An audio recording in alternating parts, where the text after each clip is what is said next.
What is up, y'all? It's your girl Soliel. I am the founder and CEO of Soul Rise Essentials. And tonight we have another episode of Soul Seek Conversations.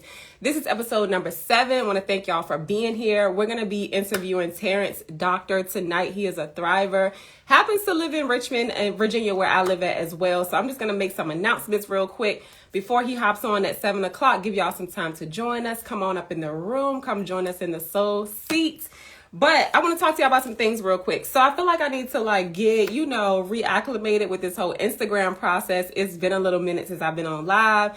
I need to reconnect with y'all. First off, I know you see the hat, boo. I know you see the hat. Hey, Cindy, thank you for joining us. So I posted this hat on my personal stories earlier, got some feedback, sold a couple of them. I was kind of experimenting, but I think this is going to be the spring and the summer color, y'all. What you think of the line? What you think of the black on the line? I'm loving it. So I only have a couple. I just wanted to experiment with these, kind of get some feedback from y'all, but it's been really, really good. What's up, Tasha? Thank you for joining me. Oh my God, I'm so happy to see y'all. So if you're interested, because I do have a couple more of these, all you have to do is just message this page and give me your email address. And what I'll do is I'll send you an invoice and I can just ship it off to you. If you're in the local area, kind of close, I may be able to deliver it, but let me know. It's only a select few, but from the response that I got, I think I'm definitely going to be adding these to our store. They will not be on there just yet, but will be available behind the scenes. So it pays to know people. It pays to know the CEO. All right, y'all. So that's my first announcement. First of all, let me reel it back. What is Soul Rise Essentials? Soul Rise Essentials is a unisex affirmation apparel and accessory brand for resilient humans on the grow. We are small business, Black-owned business, woman-owned business, inclusive business, all that jazz. We are based in Richmond, Virginia, but it's a global brand. The Soul Tribe. I see so many people in the Soul Tribe joining the comment section. Shout out to y'all. Thank y'all for being here. What is the Soul Tribe? The Soul Tribe is a global community of resilient humans on the grow. We have tough conversations. We have real conversations. We're authentic people. We be a mess sometime, honey. We're just real people. We hold each other accountable. We're not afraid of those accountability and tough conversations. But most of all, y'all, what Soul Rise Essentials does is we value and we are really passionate about mental wellness and mental health, which is why Soul Seek Conversations exist. So this is episode 7. You can find all of our replays on our brand new YouTube channel. So if you need to connect with us anywhere, you want to know anything about Soul Rise Essentials, just go to our link tree, which is in the bio on our Instagram. What's going on? I see Blueprint to Manhood just joined us. Terence, doctor. He's going to be our guest tonight. So I got a couple more announcements and I'm going to bring you in, brother. So excited. I see Sweet Sour Patch Kid. Hey, girl. Thanks for joining us, y'all. I'm so excited. I'm getting my nerves out. I got to talk myself through all of this so we can get this conversation going. What else was I saying? Yes, go to our link tree. What other announcements do I need to make? I do want to shout out a business as well. I want to shout out NP Design Essentials. Y'all, this business is amazing. If you need some marketing merch for your business, I have got a clutch. I have got a tote bag. I have got earrings. I have got everything. Okay, so I just want to shout her out and thank her so much. What's going on, Kay? Thanks for joining us, for getting this marketing package done for us. I definitely wanted to shout her out. Also, y'all, we have Mother's Day t-shirts on pre-order right now. So we have Mother's Day affirmation t-shirts for the mamas, y'all. It's coming up. Go get you one. We've got, I think, 4 different colors available. Go check out our Instagram. You'll see it's also on our website. I'm bringing that up on this episode because it is going to be on pre-order only. Today is what, the 21st, y'all? Pre-order ends April 26th. So after this, because you need to stay on here and get into this conversation, you're going to leave and go to our website and then you're going to pre-order your t-shirt for you, for a mama in your life, for your mama, baby mama, whoever, y'all. Grandmama, auntie, somebody in your life that has a baby, had a baby, whatever the situation may be. So definitely go do that because after the pre-order, y'all, that's it. It was just a special edition t-shirt. So it says Grateful Guided Mama on it. So if you know a grateful guided mama, you know a mama that needs to be reminded to be grateful and guided on her journey, definitely send her the t-shirt or just cop one for her. Make her day and cop one for her. So I think, and I created a special code. So Terence, that's joining us tonight, he has a code that he wanted to share with y'all. So if you do go and shop anything on our website, whether it be the affirmation apparel, the apparel, well, this is not on there yet, but one of those, or a necklace. We have kids t-shirts that we're trying to get rid of since they are the long sleeve ones and the warmer season is coming through. Anything you want, everything's on the website. You can use his code. So it's Terence. It's with one R, TERENCE10. So you'll save 10% on your order. Go ahead and use that because the code will expire very, very soon. Let me see what else I had to tell y'all. New products are on the way. Not just this hat. We have some new shirts coming as well. Shout out to y'all for getting us to 1K subscribers. I just had a birthday recently. We did this big sale, 31% off on the website. Y'all was not playing. So thank y'all for supporting that as well. I think that's it. Shout out to Giovanna. She is in Philly. She won. Hey, Markeisha, what's up, local search? Giovanna was the winner. We did a giveaway for 1K, reaching 1K, and she won. So I think that's enough jibber jabber. It's 7:03. You better drop that code. Thank you, Terence. Terence10 is the code, y'all. That's 1R. That's it. I think that's it. Let me get into it. That's not what I came here for, but it's been a while, so I had to let y'all know what was going on in these Soul Rise Essential streets. Okay, Terence, are you ready? Thank you, Markeisha. I'm loving this hat. I'm loving this hat too. I'm loving this hat. I gotta give a trigger warning, y'all. It is a very sensitive subject that we're gonna be talking about tonight. I know I'm full of energy and I'm smiling right now, but on the flip side, y'all know I'm very authentic with how I feel. I'll be on here about to cry sometimes. So tonight we're gonna be talking about infant loss, and I'm gonna bring Terence in so we can chat it up a little bit and get into this conversation. So again, if you're just joining us, I'm Soliel, CEO and owner of Soul Rise Essentials, and tonight is episode 7 of Soul Seek Conversations. We exist to create community, to connect, to learn new ways to thrive on your personal journey. Y'all, we are not professionals. I'm not a professional. Some people that come on the show, they are professionals. They've gone to school. They have different titles and credentials and accolades. But mostly these are just normal people sharing their lived experiences. And again, I just wanted to share that trigger warning because tonight we will be talking about infant loss. So thank y'all for joining us. Let me see if I can pull Terence in real quick. Terence, if you can get there faster than me and do like a little request. Okay, shout out to y'all. I think Wifey is in the building. That looks like her. What's going on? How you doing? I'm all right. How are you? Can you hear me? Yep, I can hear you. Can you hear me?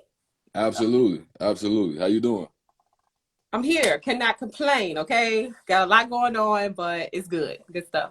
Absolutely. I appreciate the invitation. Thank you so much for it. Yes, I wanted to shout out Tammy Mobley because that's actually how we got connected from Curative Conversations and Real Girl. So we got to shout her out. Shout out Tammy. How you doing, Tammy? If you in How here. you doing? Shout out to Tammy. I think I see your wife in the building too. Is that her in the comments? I am J. Chris. Is that her? Oh, that's her. Okay, hey, wifey. That's my boo right there.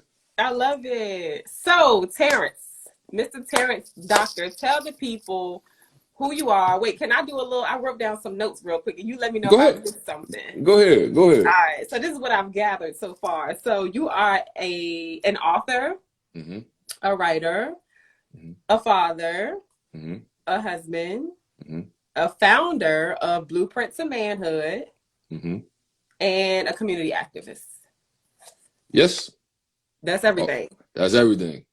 All that. That's everything. If we forgetting something, we'll just come back to it. Okay.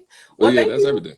I appreciate you for being here. I want to just let you kind of introduce yourself. I know I gave your credentials and your titles and things like that, but let the people know who you are, where you live at, and then we'll go from there.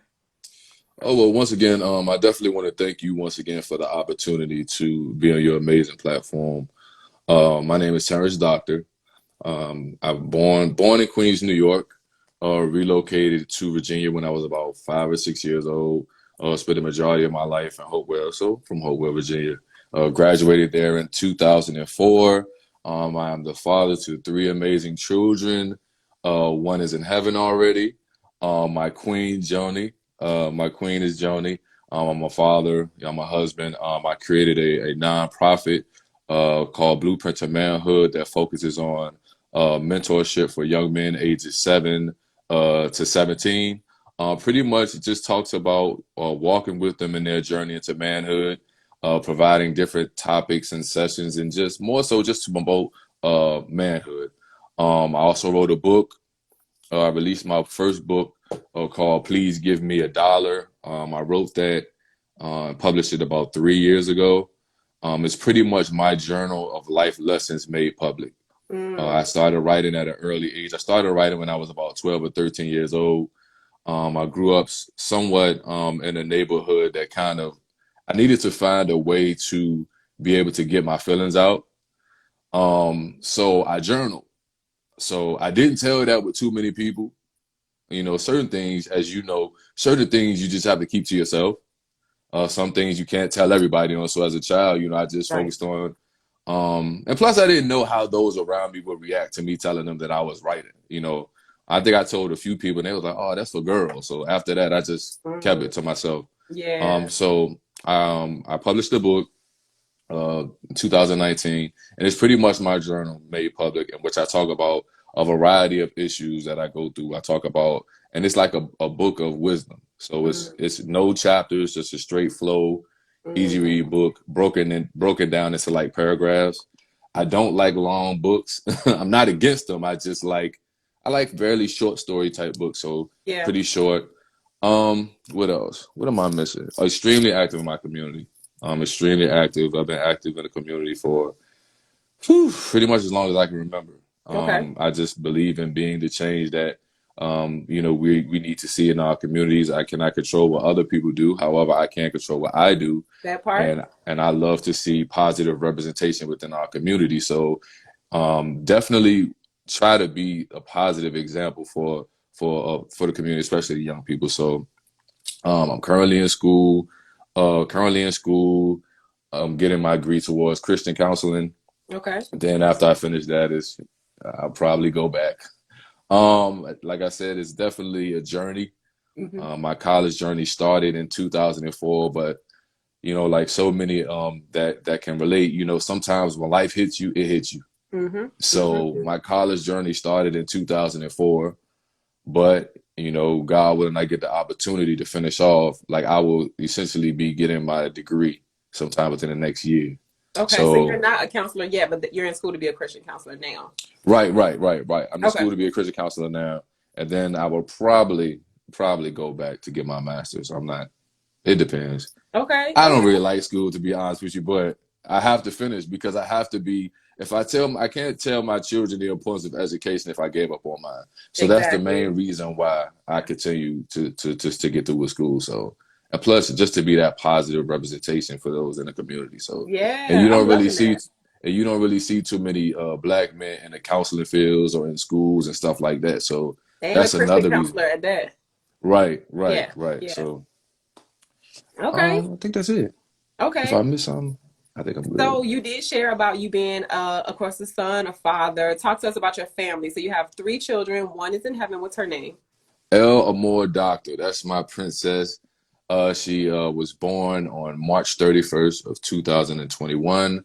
Oh, She wow. unfortunately passed on April 3rd of 2021. So she passed away 3 days later. Oh, wow. Um, Okay. yeah, that's my baby right there. Well, all of my kids are special, of course. But that's the one. She just passed away. She had passed away basically. She had really bad seizures at birth, Okay.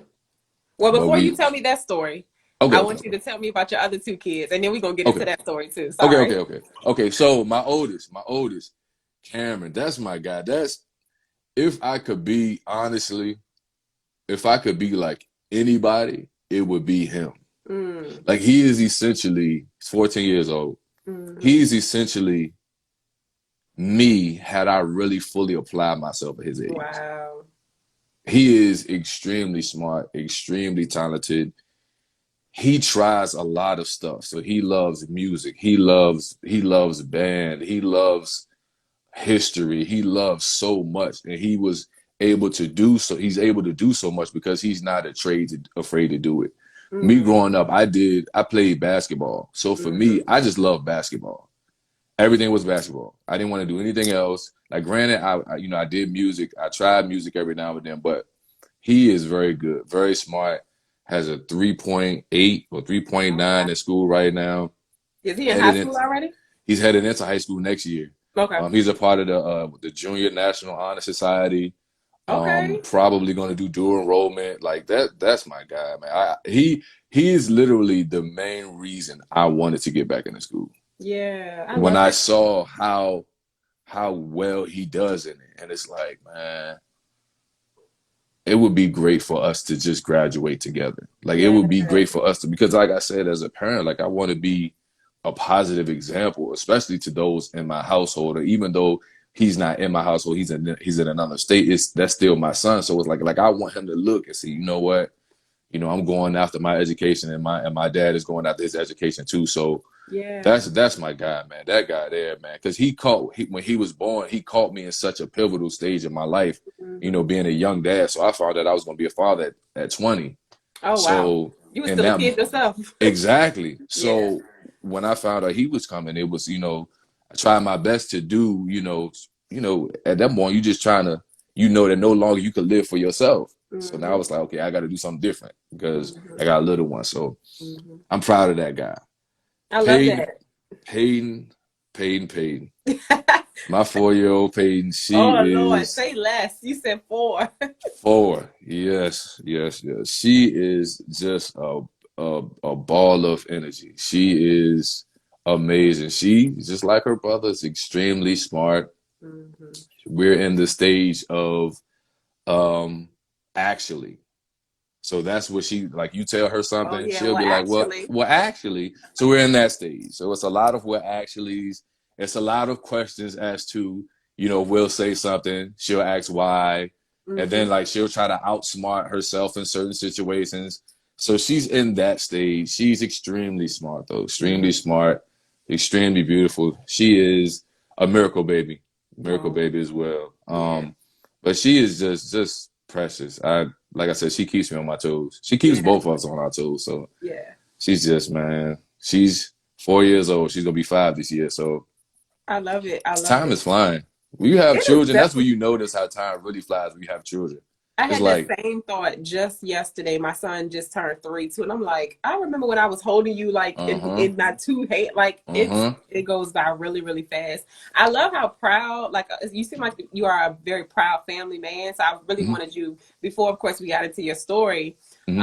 about Elle to talk about your family just as a unit. I think especially with Black men, I love to hear y'all talk just in general. I love to hear y'all express, and I love to hear you talk about family. So I really Right. wanted you to talk about that so people can kind of know who you are, know about, your family unit. And then when we get more into the story, talk about how they've been affected too. So I think Hmm. what's also special about tonight is you're a man, you're a Black man. You talk about all these different titles and all these different things that you have going on, but I want to shed a different light on Right. Black men. So I'm excited, that you're here and that you're being so open and sharing everything. And I thought that piece in the beginning was really important. So I appreciate you sharing all that. I appreciate the opportunity once again. Whatever questions you have, nothing is off limits. So, Yeah, I'm you know. excited.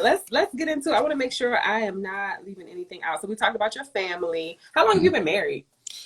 Ooh. Put you on the What going spot. on? Going on 5? Going on 5 years. Okay, 5 years. Going on 5. Going on 5 years. My Going bad. I on didn't mean to five put you on years. the spot. Oh no, no, no. Congratulations. You fine. You fine. Going on 5. So I was gonna ask you what do you do, but we've already talked about that.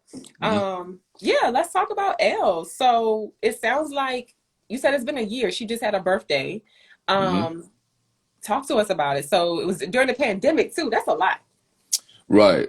So we initially found out that I found out my wife was pregnant. It was like a surprise. I still had the video. So she had this. She was in the living room, and she said she needed a toilet. She needed some tissue for her nose or something. Hmm. So when I walked into the bathroom, she had the pregnancy test laying on the sink. So I tried to act like I didn't see it. So Uh-huh. I just gave her the tissue, and then she said, "Well, thank you." She said, "Well, can you give me some more tissue?" So I said, "All right." So then I go back in, but that's how she announced it to me. I want Okay. to say it was Labor Day weekend. Labor Day weekend of 2020, Okay. 2020. So what wound up happening was my wife had a pretty good pregnancy. Hmm. Want to say up until about, want to say January.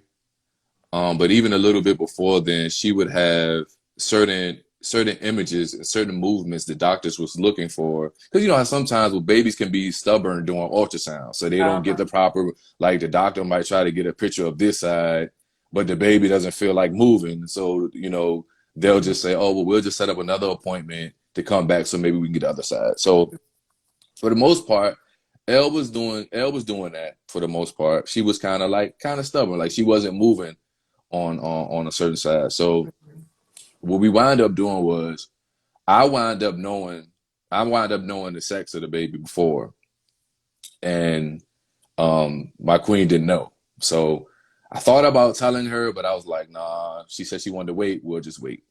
So around January, she started having. We went to a regular doctor's appointment, and once again, it was just certain body movements that they was looking for that they just wasn't seeing. And then I think this was like the 3D appointment where, you know, you can get like a better, you know, better visual and stuff like that. So then they started setting up different doctor's appointments to try to get, you know, her, I think it was like her spine or something Oh they yeah. needed to get. So they wind up, I think, finally getting that. So I want to say maybe it was January, March. 2 months later, my wife went in to the doctor, and then they said that they needed to keep her because just something wasn't right. So it went from a regular doctor's appointment to, you know, we need to admit you, something isn't right. So what wound up happening was they said, well, the following day they said, well, the way it's looking, we're gonna have to perform an emergency C-section. Oh We wow. we've been familiar with emergency C-sections before because our daughter was born through a C-section. So we said, all right, well, you know, once you've gone through something, it's sort of like, well, you know, it's nothing. We've been here before. We can make it through it again. So Right. she wound up, they wound up hooking her up to, I can't remember machines like the EKG machines or something like that. And they wound up determining that they had to do an emergency C-section. So we went into the emergency C-section room, and at one point in the procedure, the doctor was I guess it was a slight pressure that my wife was feeling.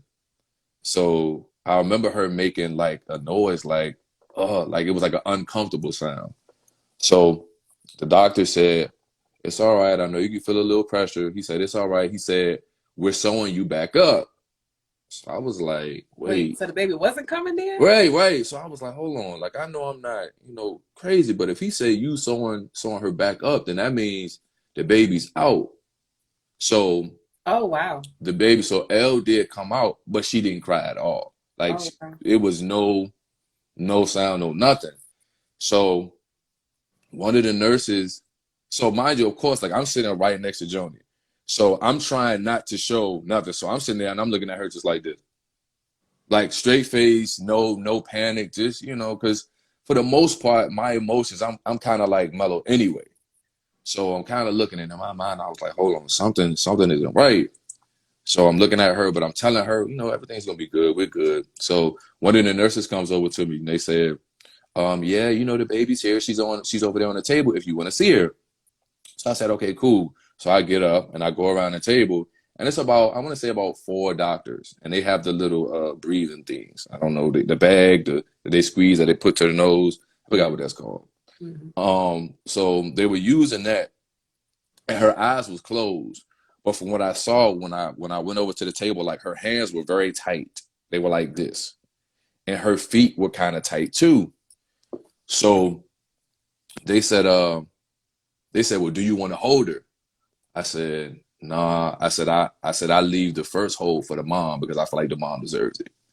So as soon as I said that, Elle's eyes opened up. Oh So wow. one of the nurses says, oh, well, she knows who daddy is because we've been trying to wake her up. Well, we've been trying to get her to open her eyes, and she never opened them. So at this point, she has her eyes, like she's opened her eyes up. She's staring directly at me, like she's looking nowhere else. So I said, well, you know, I'm not gonna hold her, let her mom do it. You know, because I just feel like moms just have the ultimate, I feel like they should be the one to touch first. So I said, but I will take pictures though. So we kind of laughed a little bit. So I took as much pictures as I can. And then I think I took like maybe one or two videos, I think. And then I came back around, and they said that they was going to take her to the NICU.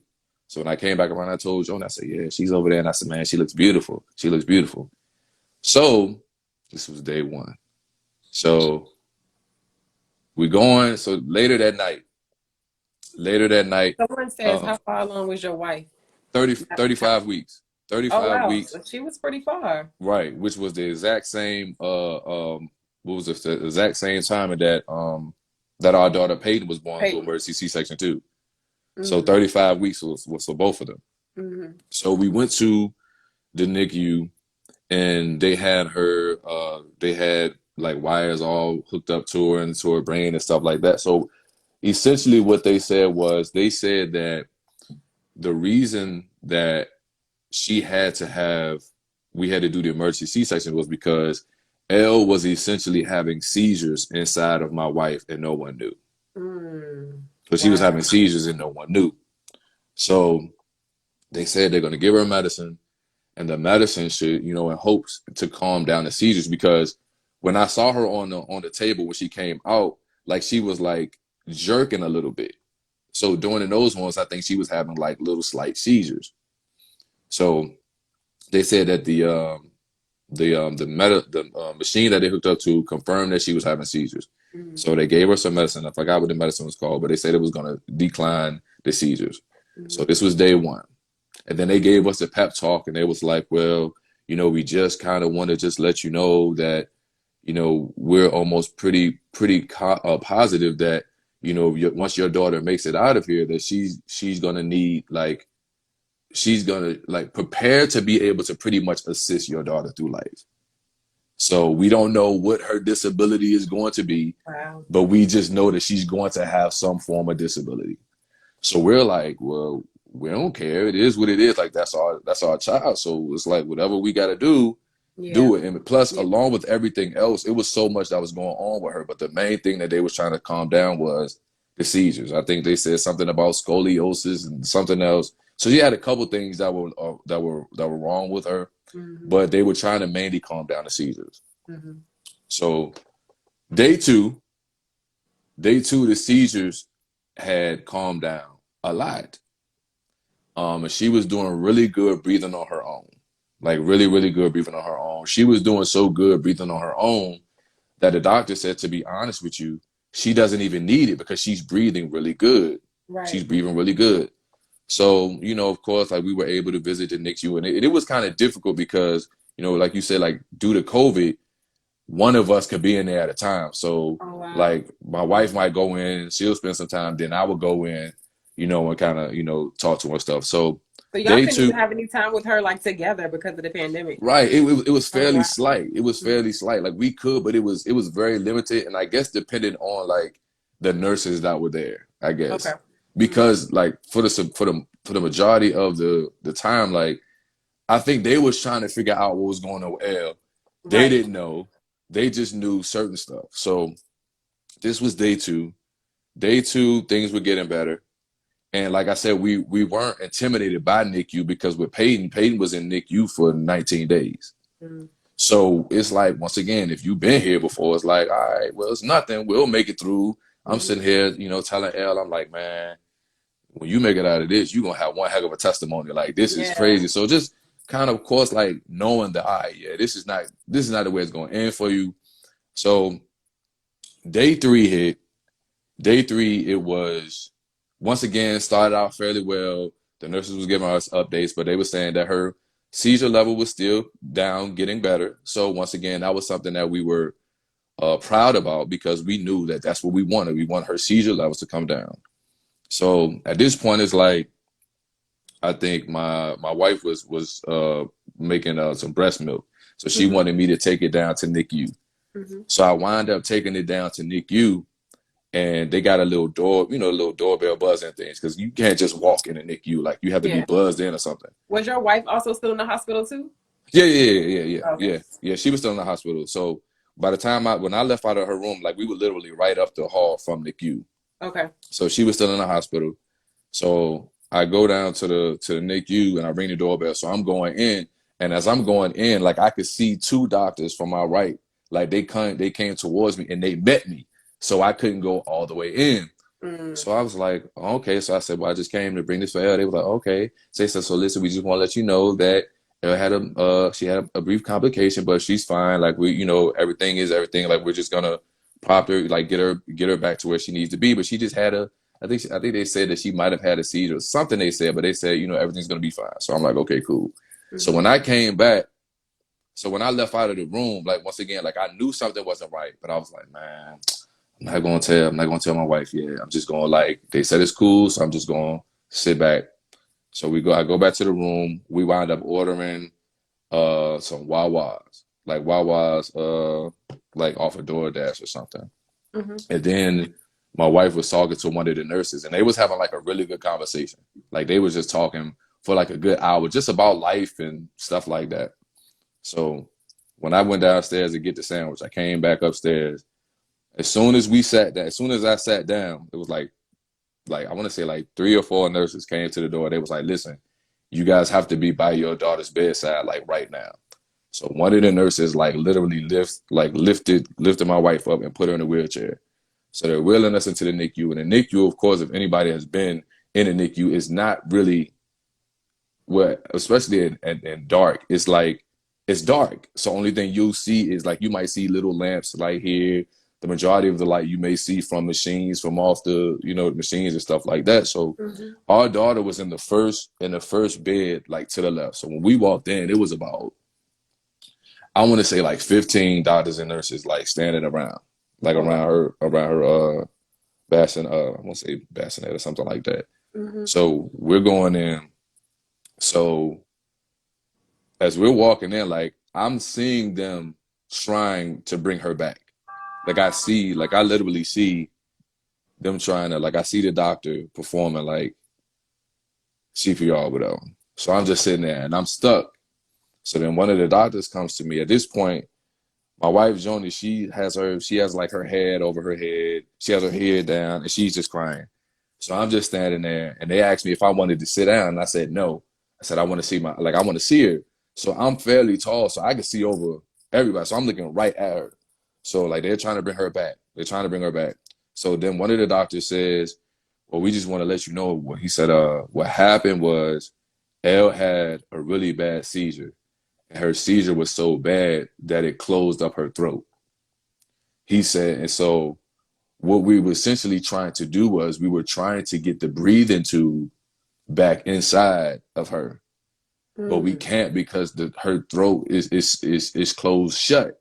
And then he said, and even if we do wind up getting getting back open, then the next thing is, what if she has another bad seizure? Right. Then it's going to trap the cord in her throat. Right. So he was telling me all this. So I'm just standing there and I'm just watching her. So essentially at like maybe 2:45 in the morning, she passed away. And like she literally passed like right in front of us. So we like saw her. Well, I know I did. Yeah. Just saw her like she passed. How many hours was it between all the doctors standing around her until 2 in the morning? This was about, because when we got in there, I can't remember the exact time. I just remember the time they actually called it. So the time they actually called it was like 2:45. And then I want to say when we got in there, it was like, I want to say maybe like 1:45, 2 o'clock, something like that. So hold on. I want to make sure I asked you the right question. So, when you got the sandwich and went to go see her and you saw all the doctors standing around, around what time was that? That was probably around, like 1:45. Oh, okay. Yeah. When I got the sandwich, because when I went to initially go get to give her the breast milk. Yeah. I want to say this was like maybe 12. Okay. So yeah. It was like midnight. It was late. Yeah. Everything happened quick. Everything happened quick. So she essentially passed from, just a really bad seizure. Really bad seizure. Wow. So yeah. 3 days, man. 3 days.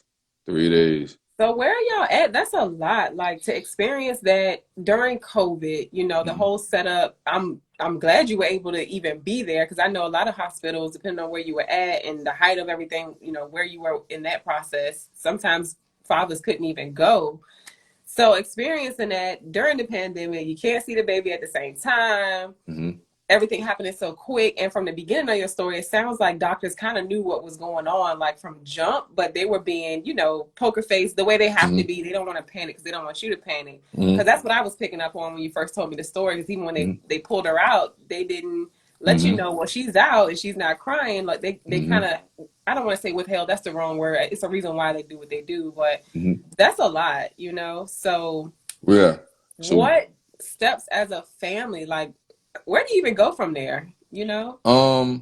I think it was obviously we're talking about essentially the worst pain ever because Yeah. parents are not in a position, I feel, to bury their children. So, you know, when the doctor, when Elle passed, the doctor that more so pulled her out, he said, I remember, I think he said to Johnny, he said to us, he said, I knew that it wasn't looking good for her when she came out, but obviously you're not going to tell someone, you know, this is what's going to happen because they didn't know. Yeah. Okay. So, and I think he even shared that he cried.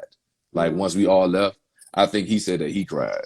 Yeah, because So, that's so painful. yeah, so when he delivered her, like once, like I said, like we didn't know that L had came out because obviously when you're doing a C-section, You you can't know see that anything. you can't see anything. So I'm on this side and you got a big sheet, and then you got everybody else. So everybody else knew, but we didn't Yeah. know. Yeah. So, and Yeah. like I said, when you see her, then you see, you know, the way her hands were.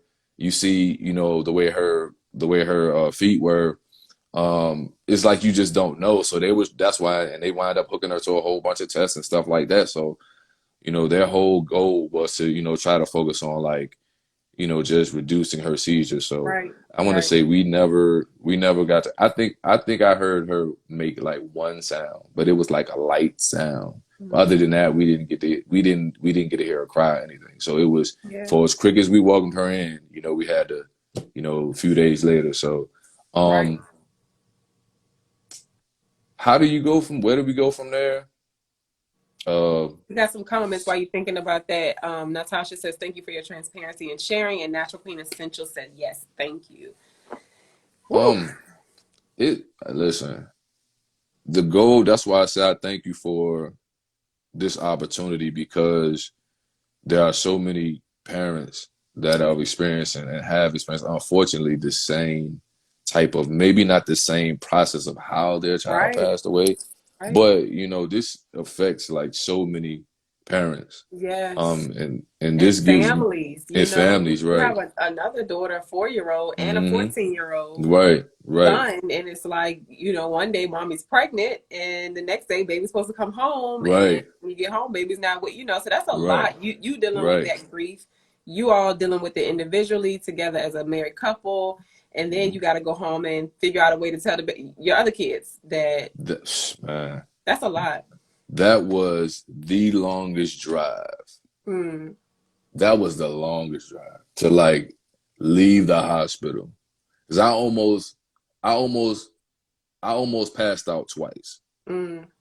So the first time was when we came out of NICU, and this was after she passed, and they had my wife in a wheelchair, so they was rolling her back, and it was just, I don't know what it was, but it was just so much just, and I Yeah. was walking, but I was leaning up against like the NICU windows.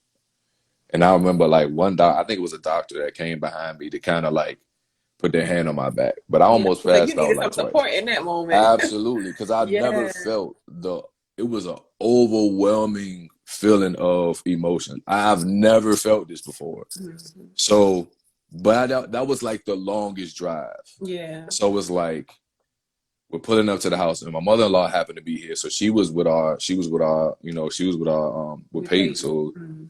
you know, just pulling up is like we don't have a baby, like How so, long like did you have to like? Did they give y'all some time to process? They ain't be like, well, you can go home now. oh no Like, no no no. Actually, to be honest with you, in that moment.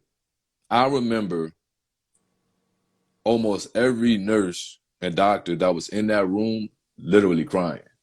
Like they were literally crying with us. Like they didn't rush us at all. At one point they had blocked off the area that we were in, and they put like a big I don't even know what you call it, like a divider or something like that. So it was a divider, and they had about, like I said, it was nurses that came in and they just cried with us. Like they sat there, like they didn't rush. And like I said, unfortunately, you know, for me and Joni, like our first time holding her was after she passed. And then for me, that was a different type of emotion, because in my mind, all I kept replaying was, man, and they asked me when she was alive, did I want to hold her? And I said no. I kicked myself a lot. Even now, currently, it's still like, dang, like I missed that opportunity to just hold her, you know, in that moment while she was at least staring right at me. You know what I'm saying? But I would say for the most part, it's just the goal is like parenting children here, knowing that you lost one, knowing that one is it, and that's hard within itself. Is it like a feeling of guilt? Can you name a feeling with that? Guilt could definitely be one. Because obviously as a parent, you feel like your job is to protect your children. So to not be able to protect your child, you know, a part of it feels like you feel guilty. I know for me, I definitely felt that way. Just not like, I just felt like I didn't do enough, which I don't really know what I could have done, obviously, but I just felt as though I didn't do enough. Obviously, I felt like I didn't, especially in that moment where she was looking right at me and I didn't pick her up, because she was just so small. Go ahead. How many pounds was she? She was 4 pounds. Oh, she was small. Yeah. Yeah. So did Elle ever get to see her mom? No. She opened her eyes. She opened her eyes for me for that brief few seconds. But she had her eyes open for as long as I was standing there by the whatever they had her laying on. And then after that, for the rest of the time, her eyes were closed for the rest of the time. So she didn't open back up her eyes up at all. So with you, you know, being in seminary school, right? Yeah. Do you feel like there's any spiritual meaning behind all of that for you? Have you ever thought about that? That's a good question. I will say this in full transparency. There has never, ever been a moment where my faith has been tested more than it is now. Because because I think that whatever a person believes in, you know, obviously I don't believe in pushing faith on anybody. Like, people are entitled and they can believe in whatever they want, which is totally fine. I think that whatever you believe in spiritually, I think that as life goes, there's going to be a moment where you're going to have to stand on whatever you spiritually believe in. So whether it's, you know, whether you believe in God, Jesus, Buddhism, Taoism, whatever your faith is, whatever it is, there's going to come a moment in time where you're going to have to more so stand on it. And, you know, I essentially, you know, got my life on track when I would say I was about maybe 25, 26. So spiritually, I felt like I was headed in a pretty decent space, right? Like I was finding myself. It took me some time to find myself and my calling, what I wanted to do. So once I found that, you know, I got my family. So everything seemed to be lining up. And then for this to happen, it was like anger. Like I have never been more angry at God in my life. Like, never. So I'm almost positive there is a reason, because I think that with everything that goes on, certain things in life just happen. You can't really explain it. And there's, like I said, going back like about a minute ago, like there has never been a moment where I have ever remember my faith being challenged this much. Because now it is, sometimes it's extremely difficult for me to talk to God right now. It's challenging. So is there good going to come out of this for the mustard seed faith that I do currently have? I kind of do. You know, I don't really know what was going to be on the other side had Elle made it. I don't know what the health complications would have been Right. because once again, it was a whole list of them. So I Right. don't really Right. know what, that would have looked like. I'm not really Right. sure. Obviously, I Right. know me and Joni just wanted her here. Right. Right. So, it's been a challenge, especially spiritually. Yeah. It's been a Yeah. challenge. So, I appreciate you answering that question. That popped in my head because I know mm-hmm, I'm feeling, what I feel, but I didn't go through that. So I mm-hmm, can only imagine like what you and your wife and everybody else felt. But I just mm-hmm, wonder, like, for me, of course, nobody ever has the answer. I was like, dang, she got to see me, didn't get to see mom. She mm-hmm, looked right at me. That I mm-hmm, don't know. That's something that I feel would play in my head. I mm-hmm, wanted to read a comment from Natasha. She says, I can definitely relate. You keep living, but nothing is ever the same. Literally mm-hmm, life changing. Your mm-hmm, family forever holds that initial feeling. You miss all of the what ifs. Thank you for mm-hmm, sharing, Tasha. So Tasha actually experienced infant loss as well. So she wanted to mm-hmm. come and show some support. Thank you for being here, sis. Thank y'all for being thrivers and being transparent about what you've been through. Spice with Shell says, "Thank you for sharing your story. Your vulnerability is impeccable. You are such a strong, amazing man, father, and husband. You got to speak life over that black man." I I appreciate it. agree. I definitely appreciate it. I I really definitely agree. appreciate it. I love. I just want to say I'm proud of you. I'm proud of Joni. Y'all for just being here, for thriving through what you are going through, because it's still a journey. Like you said, you're Mm-hmm, still angry about what's mm-hmm, happening. You still can't understand it, and you're wrapping your mind around it. But for you to, be here and talking with me and being as what's the word I'm looking for? It's a word that's in my head. I can't say it.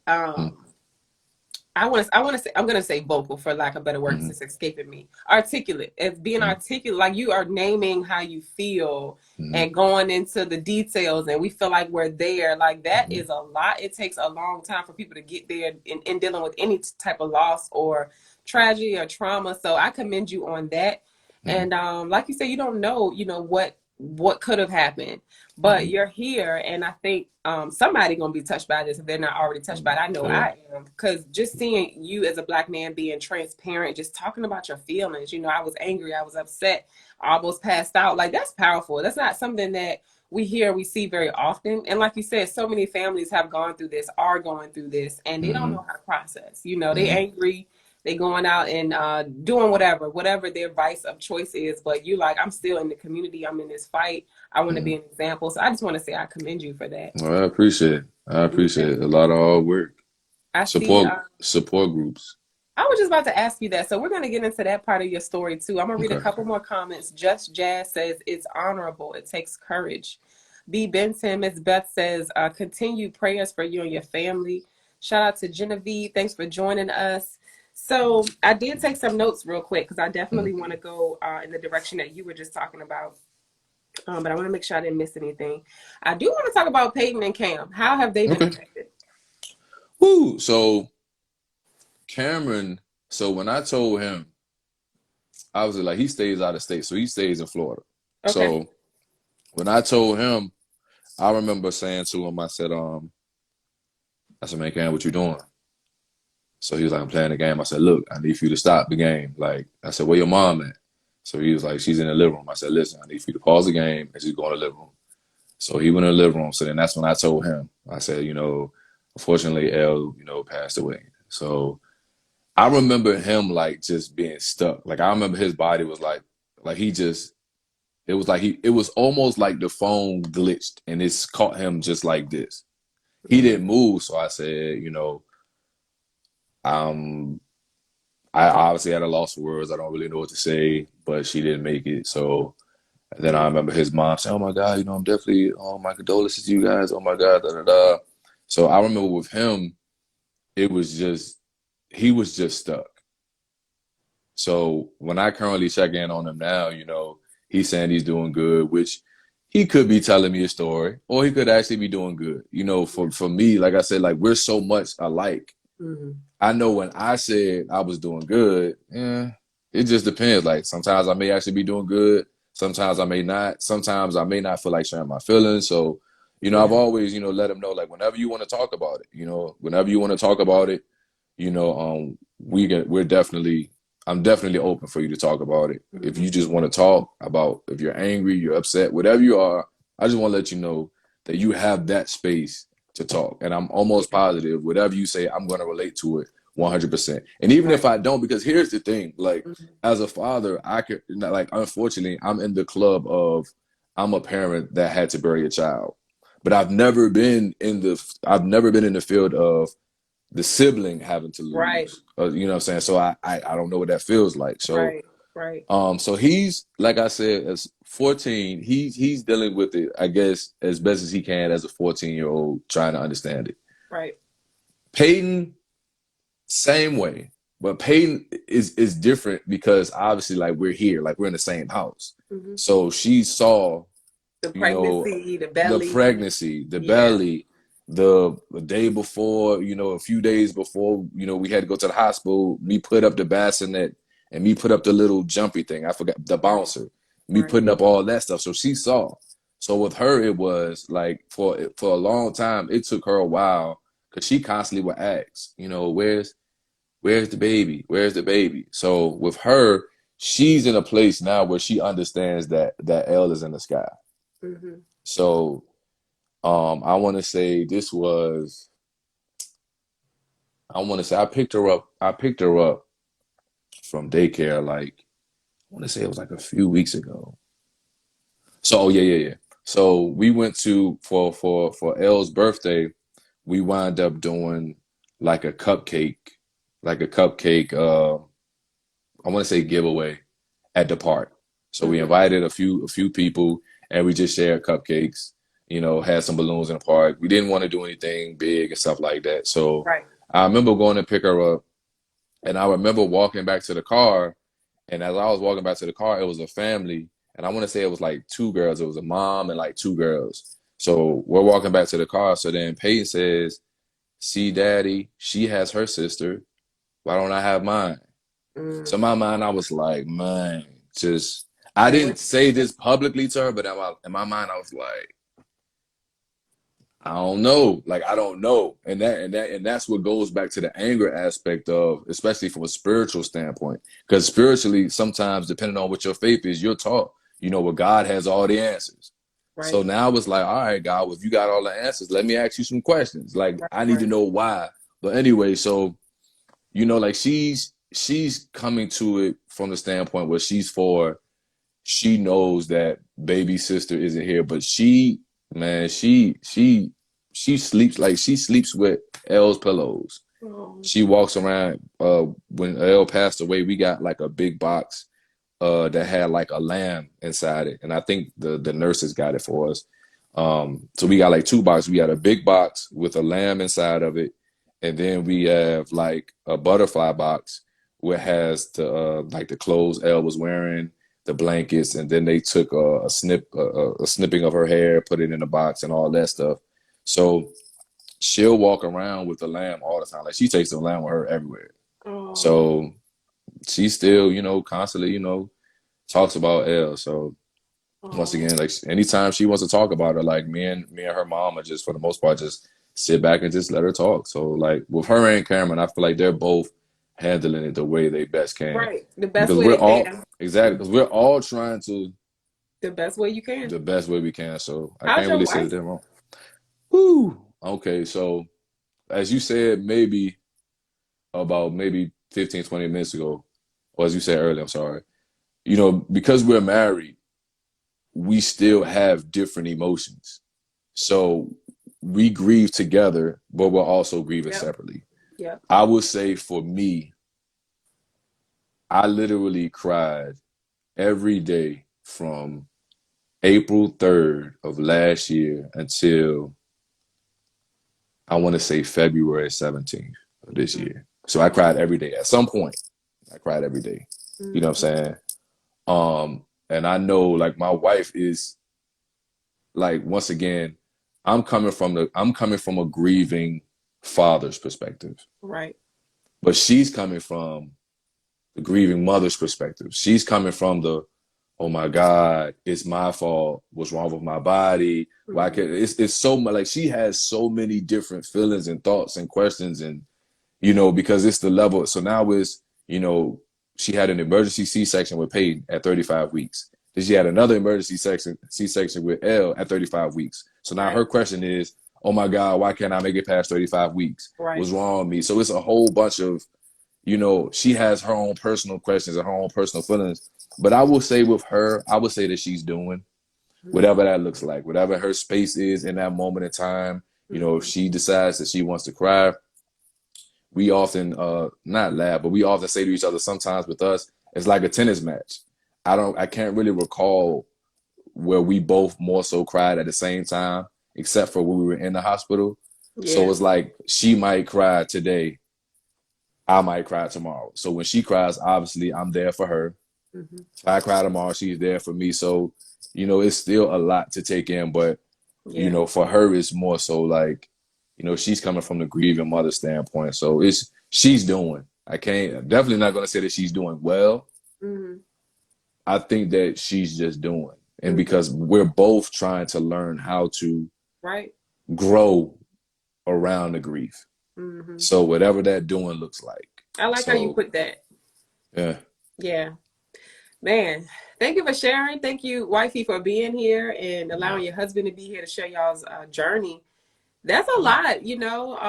I'm processing and feeling everything and just grateful that you're able to share this in this way. And I see, you know, people in the comments, they appreciate you sharing as well. I want to make sure there's nothing that anybody in the comments wants me to ask you. I do have a question. Hopefully, this is something that's not like too touchy, but I'm interested in the burial process. Like after you lose the baby, like what does that look like? So the burial process. Good question. Once again, like I said, I appreciate this opportunity because it allows for me to talk about my daughter. It allows for me to say her name. It allows for me to share that she actually was here.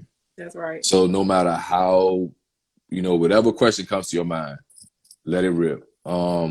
Because like I said, like because she's not here to share her story. Right. Obviously, we wish that she was. And obviously, going back to the statement I made to her and Nick, you like, man, when you make it out of this, you're going to have one heck of a testimony.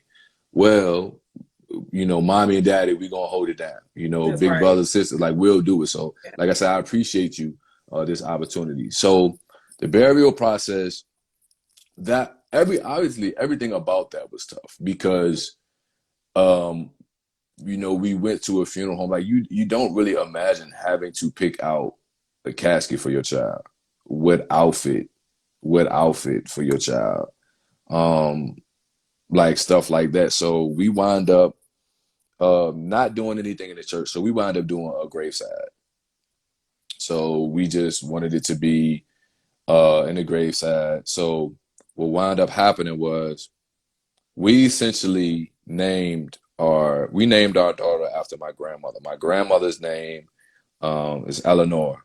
And my grandmother passed when she was like 92 or 93. And her birthday was on April 6th. So so Elle literally passed 3 days before the person she was named after. So the reason we called her Eleanor was because we chopped her name up. So we call her first name is Elle and her middle name is Amor.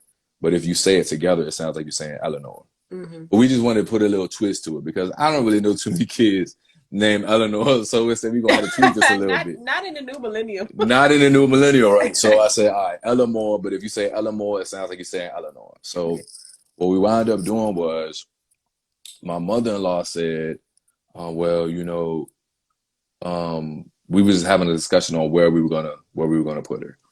So my wife, her father passed when she was, I believe, 8 years old. So we came up with the decision, well, let's bury Elle, you know, next to her granddad. So that's what we ultimately decided. Obviously, once again, tough as far as, because I remember getting the paperwork with all of the information on it about the process of the funeral home, having to go pick her up, come back and start the procedure. And I remember them not being able to do anything until I signed the paper. Somebody had to sign. Yeah. So I remember getting the paper and I remember sitting there and I kept putting my pen to the paper and then lifting it back up. Putting it back down and then lifting it back up.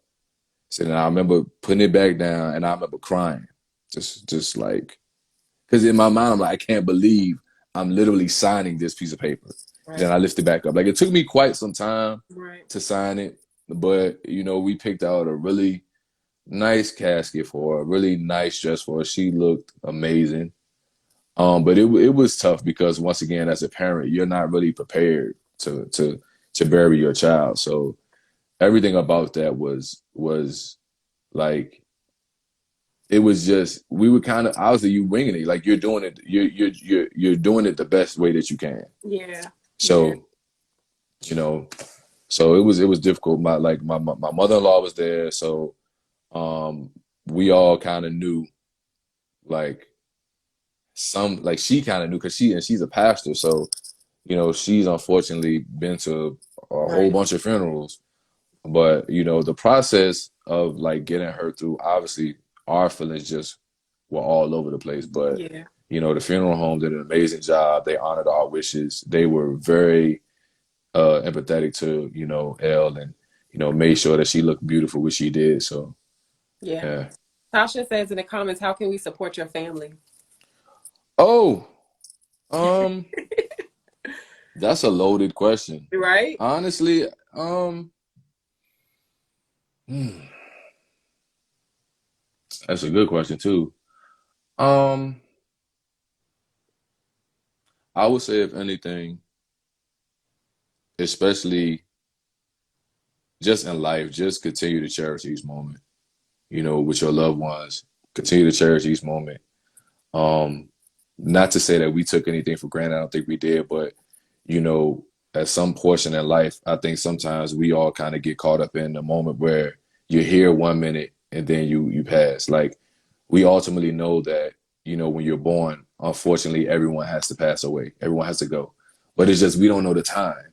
So our daughter was here, but then 3 days later, she was gone. So what I will say is, if anything, live life, live life, love those who you love, just continue to, if anything, send prayers up for us. You know what I'm saying? But, more so, and I know like there are so many parents and families that are currently going through it. Like I said, just continue to share your baby's name with the world. Continue to Yeah. tell their story Yep. and tell their journey. Yep. Share their journey. You know what I'm saying? So, Yep. that's how you can support for real. Just, Tasha send is a really good about that. Her daughter's name is Amari, right?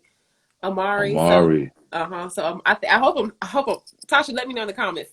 Amari and Elle, we're gonna keep saying y'all names. That's right. And I love that question. Thank you for answering that. So the last thing I want to ask you, because you answered my very last question I was going to ask you, which is what would you say to families and what would you say to fathers dealing with this? And any advice as to how they can support themselves and the family through that process. Is there anything that you wanted to add to that? And I do have another question. I would say support groups. Would you want me to say that one or Yeah, support group. Yeah, okay. so how about this? Let's wrap these two up together. Okay, okay. What do you do? And what that means, because I know I asked you that early. Amari Siana. Beautiful name. So Amari Siana and El Amor. Mm-hmm. Yes. So we saying their names, y'all. We gonna honor them tonight. Mm-hmm. We got have a baby. We got forever babies. I know that's right. So Tasha also says you are so right. Nothing helps, even though everyone wants to help. A better question is, how can we honor your daughter? Yep. That's Say her it. name. Say her name. Say her name. With butterflies. Yes, I love that. I love that. I love that.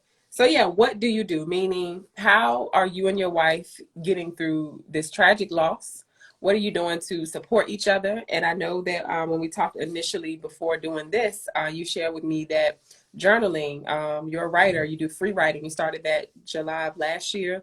You do poetry, support groups. And I also wanted to ask you, what do the support groups look like? Like, is it just a support group for you or for both you and your wife? Talk to us more about that. Okay, so the support group is the support group that we're in.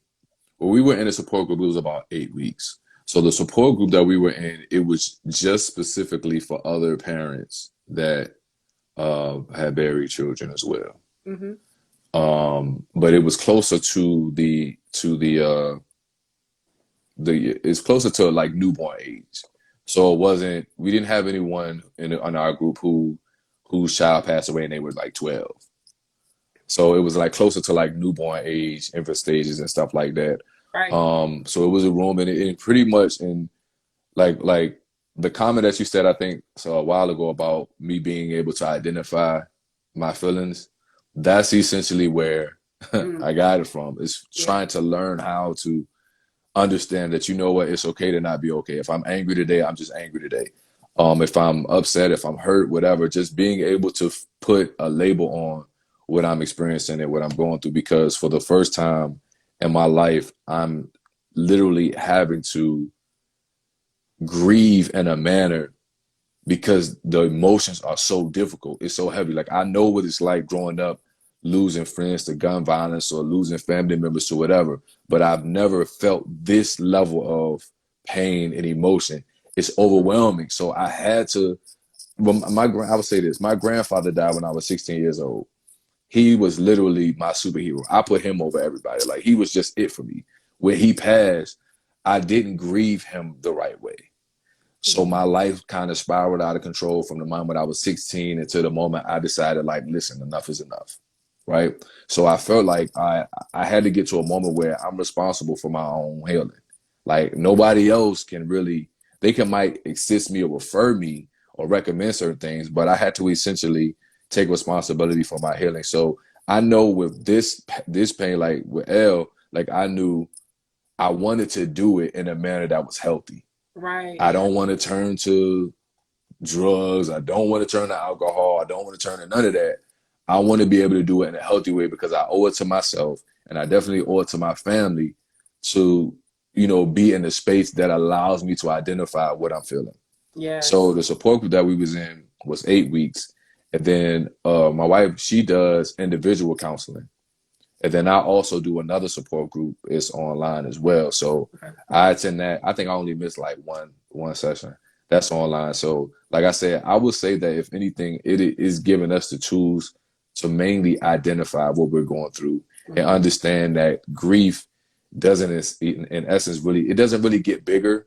We just learn how to live around it or grow around it. Like that's the challenge. Like just trying to learn how to grow and grieve around it because 10 years from now, I'm still going to be sad about L, but it's just like trying to live and grow around the grief. So, it's been very helpful to be honest with you. So as a man, like I definitely, and it was a lot of men in there, obviously, because many of them were like married couples and stuff. But like I said, just being in a space where as a man, like what I learned about my feelings growing up, as far as me keeping my feelings in, was wrong. That's right. So I'm trying to essentially change that narrative of Black men don't speak about their feelings, this, that, and the third. Like that was wrong. Like that was wrong. Like I really hurt myself a lot by listening to that advice. So I'm trying to change that narrative. So if I need to go to counseling, then I'll go. If I need to go here, I'll go. So like I said, for the first time, doing an amazing job of that. I appreciate it. So for the first time, I'm really just fully addressing, all right, this is who I am. So identifying the feeling. So I hope that answers your question. I feel like I missed a question. Yeah, I'm gonna help you bring it back, but that was great. I didn't want to stop you. That was wonderful. Okay. So, your ways of getting through this experience, you have tapped more into journaling and tapped more into poetry in your writing. So talk to us more about that. Writing, essentially, like I said, writing has helped me a lot. I started writing when I was about 12 or 13 years old. So like I said earlier, when I released my first book, Please Give Me $1, it was essentially my journey from the moment I was 13 all the way up until I released the book when I was about 32. Because I essentially looked up one day and I had a suitcase just filled with notebooks. So you were expressing yourself. You just weren't doing it verbally, like you were writing. Right. I was expressing myself exactly because you have to be like, you know how it is in life. Like sometimes you have to be very careful who you tell things to or who you tell people things to. Like you can't tell everybody about what you're working on. You can't tell everybody your feelings and like I said, I grew up in a neighborhood where, it wasn't really shared that as men we could share how we're feeling. As men, we got to suck it up and look like we have it all together, even though we're dying inside, or even though we feel this Hello. way. So, you Right. know, as men, we don't have time to cry. We're the protectors, we're the providers. We have to look like we have it all together, even though we don't. So there was no room. So that's why with journaling, I kept that separate. Like a lot of my friends didn't know. Like, this what you was doing? Yeah. And plus, like sometimes, like I kind of used to get in trouble a lot sometimes. So when I was put on punishment, I would write until my Relatable. mother caught on, and then she found out that writing was helping. So when I would get on punishment, she was like, "Nah, you enjoy that too much. Let me go ahead and take that away because you're Oh supposed to be on man. punishment." But Yeah. other than that, you know, writing has helped me a lot. Um, During this season, I will say it has been tougher to write because, like, there have been plenty of times where I will grab my pen and I would look at the notebook, and then I would just sit there and nothing would come Yeah. out. Right. And it's weird because I just saw this post not too long ago. It was somebody had posted a picture and it said, "Dear God," and then all it had was like The wet tear. tears on the Yeah. paper. I've Yeah. had that. Like I didn't say Yeah. nothing, but it was just tears on the paper. You know what I'm saying? So like sometimes it's like, man, I just don't have much to say, and then other Yeah. days I could just write nonstop how I'm feeling. So I would say just trying to find an outlet, whatever that is. I love jazz music, so I listen to jazz Okay. music a lot. Okay. Um, I just try to find healthy ways to handle it because in my previous years, I didn't really handle grief so well. So Mm. just trying to change that narrative. Like breaking a cycle in any form is always going to be hardest because you're trying to go against something that you were taught. Right. And You that's know what I'm very saying? tough. It's a tough thing to do, to go against the grain and go against Right, cycles. Cycles are so easy. They're so right, natural. It's second right. nature. And it So to do feels something, mm-hmm. no, no. Go ahead, go ahead, go ahead. I was gonna say, to do something completely different is foreign nature. So it's Hmm. hard, you Because it know? feels comfortable. Yeah. So a Yeah. lot of times, like Those cycles feel very comfortable. we'll continue on cycles because it feels comfortable. The whole Yep. time, our blessings lie in what's uncomfortable. That part. So So I see another comment. Love Derico Toya says, definitely can relate. I lost a younger sibling when I was 11 years old. Thank you for sharing your story. You guys' story is so touching. Yes. man, Thank you so much for that comment. So I condolences, do want to condolences. briefly, yes, definitely, Toya. I want to ask you one more thing before we get off. This has been really good, very transparent, very flowing. I want to let everyone watching now and watching the replay know more about Blueprint to Manhood. So that is an organization based in Richmond, Virginia, right? Right. It's more so focused around like the city, Central Virginia. So it's like Hopewell, Okay, Petersburg, Colonial Heights, Richmond. Like we'll got it. travel. We'll Okay, definitely travel, of course. More so, but like based out of Hopewell, Petersburg, Tri-City area. But like I said, okay, we've been in Richmond, I think okay, like maybe two, three times, I okay. think. But mostly Hopewell, Colonial Heights, and Petersburg area. Okay, Petersburg. We're definitely going to expand. So okay. So tell us more about that. Like, what does that look like? Is this something that you do daily? Is it during the summer? How does it work? um Because if anybody's interested, I don't know if you're taking on new clients, but talk to sure, us about sure. that. All right, so Blueprint of Manhood, like I said earlier, is a free program for young men ages 7 to 17. And pretty much it's a mentorship program in which we just provide like different sessions on what young men can experience and just walk with them on their journey to manhood. So like we'll have a session on normally our sessions are once a month, and it's normally like a time period. So we'll do it between um October and like I want to say like May or June. So more so we'll do it like once a month. It's on normally a Saturday, and we'll just host like different events that discuss different topics. So we'll talk about one month we might talk about chivalry, how are men to treat one another, how are men to treat the ladies, stuff like that. We'll talk about grooming. Grooming, that was one of my favorites. Well, all of them are my favorites, to be honest with you. But the reason why I say grooming was one of my favorites was because we had so many young men that didn't know how to tie ties. Full transparency moment. I didn't learn how to tie a tie until I was like 32 years old. So Mm-hmm. we had volunteers as men who Mm-hmm. didn't know how to tie ties. Right, So it was right. like we all learned how to tie ties together. And what was beautiful about that event was it was one young man, he caught on very quick on how to catch a tie, on how to tie a tie. And he wound up teaching some of the other kids. and then wind up tying the tie for the adults, one of the adults. Love So that. we just host different sessions.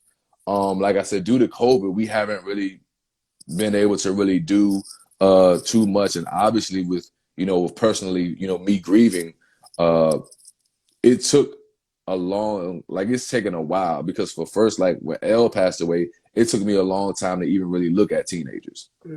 Like mentally, it was like, yo, like I know my daughter would never get to that. So for a while, like, and the guys, like, they're supportive because they're like, listen, man, whenever you're ready to get back to it, we here. So whenever you want to get the ball back rolling, just know, take all the time you need.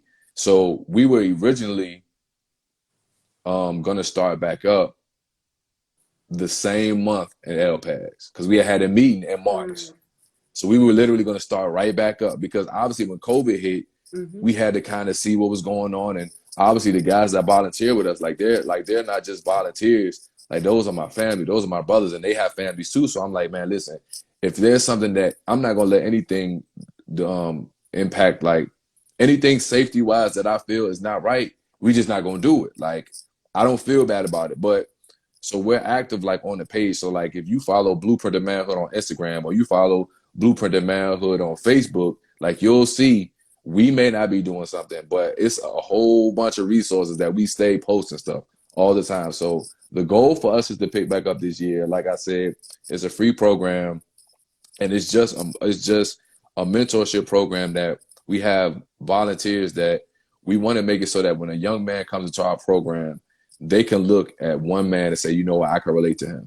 So we got business owners, we have people that served in the Army, we have college graduates, we have so many different people, pastors, we have barbers, we have like you name it. So we have different volunteers that if your child comes, he may not relate to me, but he can relate to this volunteer right here, or he can relate here, so that's the goal. So our goal is just to present different sessions. You'd be surprised how many young men from this Hopewell, Petersburg area have not gone to Richmond.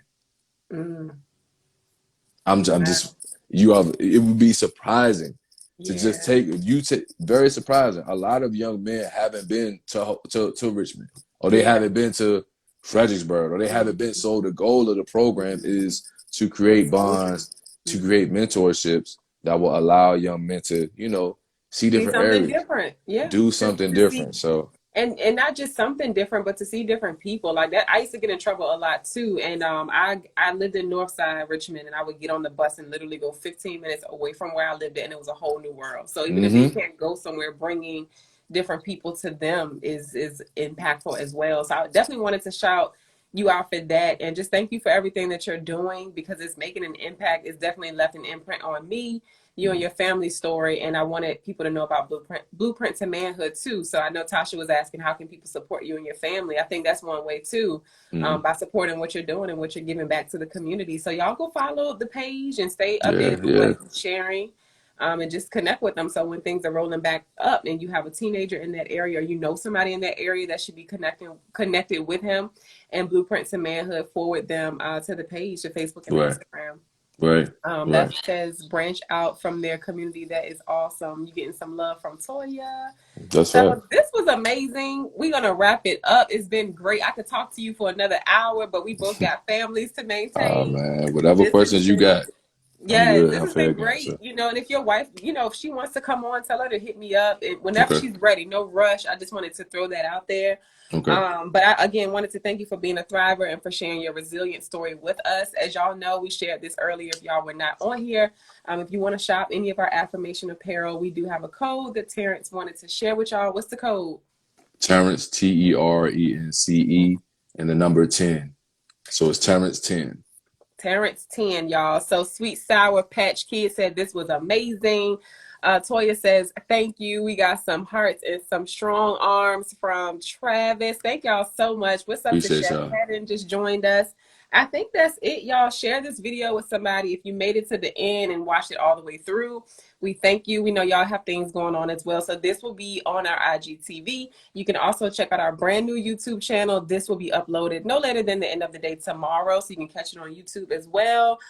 Tell people about Soul Seek Conversations. Terrence, if you know any other people, if anybody watching the video now or the replay, if y'all know people who would be a good fit for Soul Seek Conversations and they want to share their resilient story and how they are thriving, you don't have to be at the end of your journey. Terrence and his wife are not at the end of their journey. This is something they're always going to deal with, but he shared how they are making it through, and it's okay to not be okay, y'all. So that's what this platform is all about, just sharing within the process, you know, how we thrive in some new ways.